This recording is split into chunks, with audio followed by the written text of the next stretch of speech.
Hi everyone, welcome to my vlog. এই ভ্লগটা হচ্ছে গত রবিবার অর্থাৎ 17ই মে 2026 সেদিন যাচ্ছিলাম বাংলাদেশ। তো সেই ভ্লগটা করতে বসে গেছি বাংলাদেশ থেকে ফিরেই, মানে ভীষণই টায়ার্ড, তাও ভ্লগের এডিটিংটা করতে বসে গেছি। আর এই ব্যাগটা কিনে এনেছিলাম আগের দিন বারুইপুর থেকে। এর মধ্যে যাবতীয় এসেনশিয়াল জিনিসগুলো থাকবে। এই জামাটা সুটকেসে ঢোকাতে ভুলে গিয়েছিলাম, তাই সাথে করে নিয়ে নিয়েছি। আর একটা বই তো আমার সাথে থাকেই। আর এই তো গাড়িতে উঠে পড়েছি। বারুইপুর ছেড়ে, কলকাতা ছেড়ে ঢুকে গেছি বনগাঁর দিকে। বনগাঁ রেলওয়ে স্টেশন ছাড়িয়ে কিছুটা দূরে হচ্ছে আমাদের বর্ডার। ট্রেনে করেও যাওয়া যায়, ভীষণ গরম থাকার কারণে আমরা একটা এসি 4 হুইলার বুক করে নিয়েছিলাম। আর এই তো পৌঁছে গেছি বনগাঁর বর্ডারের কাছে। এই বর্ডারটার নাম হচ্ছে বেনাপোল। এইটা হচ্ছে আমাদের এন্ট্রেন্স। এইখান থেকে আমাদেরকে ভিতরে যেতে হবে, আর ভিতরে গিয়েই হচ্ছে পাসপোর্ট চেকিং শুরু হয়ে যাবে। তো এই গাড়ি থেকে নেমে পড়েছি। ফার্স্ট চেকিং হচ্ছে আমাদের পাসপোর্ট, মানে প্রথমবার এখানে চেকিং হয়েছে। তারপর এখান থেকে ট্রলি নিয়ে, ট্রলিতে করে যত সুটকেস লাগেজ যা আছে নিয়ে যাব ভিতরে। ভিতরে বিশাল বড় এরিয়া, সেখানেও লাগেজ এবং আমাদের সবার হচ্ছে চেকিং চলবে। বাপি নিয়ে যাচ্ছে লাগেজগুলো।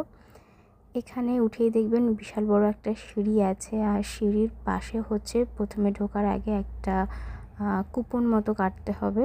মানে অ্যাডাল্টদের জন্য 200 রুপিস, আর হচ্ছে বাচ্চাদের জন্য হচ্ছে 100 রুপিস করে লাগবে। তো সেটা নেওয়ার পরে আমরা এই ভিতরে চলে এসেছি। আর এখান থেকে আমাদের হচ্ছে মানি এক্সচেঞ্জ চলছে, অর্থাৎ রুপি থেকে বাংলাদেশি টাকাতে। আমরা সেদিনের অনুযায়ী, কারেন্সি অনুযায়ী আমরা পেয়েছিলাম 100 রুপিতে 127 টাকা। এখানে একটা সুবিধা আছে, ইন্ডিয়া থেকে চেকিংয়ের পরে বাংলাদেশের ইমিগ্রেশনের জন্য আমাদের ইন্ডিয়ার এরকম একটা সুন্দর ব্যবস্থা আছে, যেখানে মহিলা, বাচ্চা এবং বৃদ্ধ বৃদ্ধাদের জন্য ফ্রিতে কার্টে করে নিয়ে যাওয়া হয়। তারপরে এই তো বাংলাদেশের ইমিগ্রেশনের পরে অলরেডি ঢুকে পড়েছি। এটা বাংলাদেশের মধ্যে, বাংলাদেশের ওখানে নামটা হচ্ছে পেট্রাপোল বর্ডার। তো যাওয়ার সময় ভাবলাম কিছুটা ভিডিও করি ওখানকার বাজার হাটের। নেমেই একটু সিঙ্গারা খেয়েছিলাম একটা, সেটারও ভিডিওটা দেখতেই পেলেন আপনারা। আর ফিরতে ফিরতে হয়ে গেছিলো রাত্রি 9টা। তো এখানে চিংড়ি মাছ দিয়ে পুঁই শাকের তরকারি, তারপরে মাছের তরকারি এবং আরও অনেক রকম তরকারি ছিল। বাপি খাওয়ার পরে মিষ্টি খেতে বসে গেছে।